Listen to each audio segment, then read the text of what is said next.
रेखा के पिता दिल्ली में किसी तरह अपने और अपने परिवार का पेट पाल रहे थे, पर एक दिन अरे रमेश, तुम्हारी बेटी के तो समझो भाग्य ही खुल गए। वकील लड़के का रिश्ता आया है। अरे वाह, कब करना चाहते हैं शादी?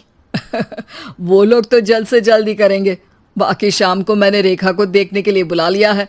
तेरा घर छोटा है तो तुम लोग मेरे घर ही आ जाना। राकेश और उसकी बीवी सारी तैयारी के साथ रोहित और रेखा की शादी कर देते हैं। लेकिन अगले ही दिन देखो रेखा, शादी भले ही हो गई है, लेकिन तुम ये मत सोचना कि मैं किसी जोरू के गुलाम टाइप रहूंगा। रेखा को रोहित की बात अजीब लगती है।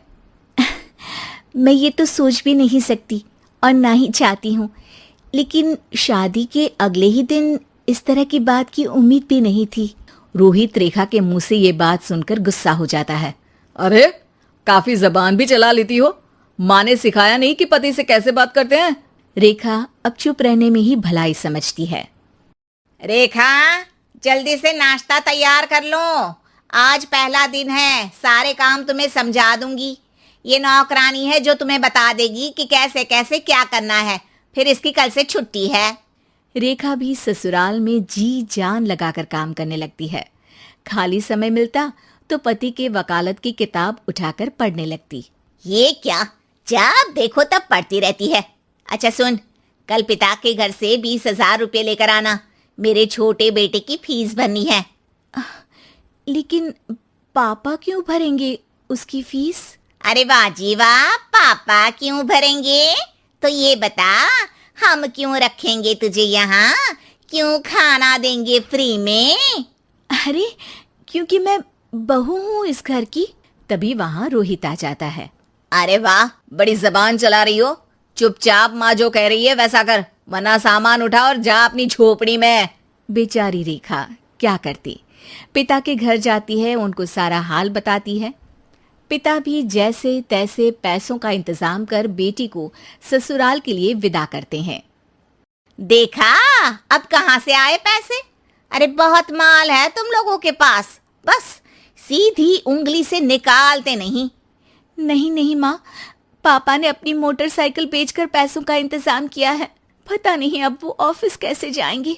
अरे वाह भाई, ये भी हम सोचे। खैर, जैसे तैसे दिन बीतते हैं।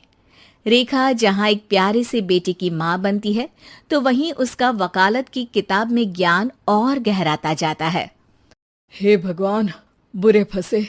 ये केस तो लगता है कि मैं हार ही जाऊंगा। देखिए, मैंने आपकी इस केस की फाइल पढ़ी थी। इस केस को जीतना बहुत ही आसान है।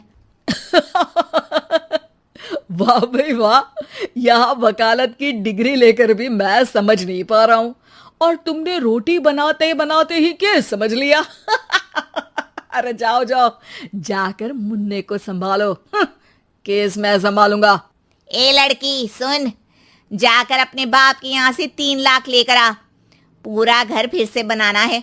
छोटे की शादी करूंगी तो छोटी बहू को कहाँ रखूंगी? पूरा घर तो तूने घेर रखा है। ऐसा मत बोलिए माँ जी, पापा इतना पैसा कहाँ से लाएंगे? अब तो वो रिटायर भी हो गए हैं। हाँ, तभी तो बोल रही हूँ, रिटायरमेंट के पैसे तो मिले होंगे ना। लेकिन वो अगर आपको दे देंगे तो बुढ़ापा कैसे काटेंगे? रोहित रेखा की बात सुनकर गुस्सा हो जाता है। ए सुन, चल अपना सामान उठा, अपना बच्चा उठा और निकल यहाँ से। रेखा के लाख आग्रह के बाद भी रोहित और उसकी सास उसे घर में नहीं रखते। पापा, मैं तलाक चाहती हूँ। बेटा, मेरे पास वकील के पैसे नहीं है। पापा, आप मुझे वकालत करवा दीजिए, अपना केस मैं खुद लड़ूंगी। इस बार रेखा के पिता भी उसे ससुराल ना भेजकर रिटायरमेंट के पैसों से वकालत करवाते हैं। और फिर एक दिन कोर्ट के बाहर, रोहित, आज तुम अपना ही केस हार गए, वो भी उस लड़की से जिसकी तुमने कभी कदर ही नहीं की। रेखा, मुझे माफ कर दो। मैं इतनी बड़ी अमाउंट कहाँ से लाऊंगा? मैं हर महीने पैसे नहीं दे सकता तुमको। पैसे वहीं से लाना जहाँ से तुम मेरे पापा को लाने के लिए मजबूर करते थे। एक पिता अपनी बेटी की शादी उसकी खुशहाली के लिए करता है, ना कि सारी जिंदगी कर्जदार बनने के लिए। अरे, मेरे ही बेटे की किताब पढ़ पढ़ कर ज्ञान बांट रही हो। वकालत की किताब तो ससुराल में ही पड़ी थी ना। बिल्कुल, यहाँ मेरी गलती रही। जिस पैसे से मैंने इसकी शादी की थी, मुझे वो पैसे पहले इसकी पढ़ाई में लगाना चाहिए था। और आज रेखा एक जानी मानी वकील के रूप में काम कर रही है।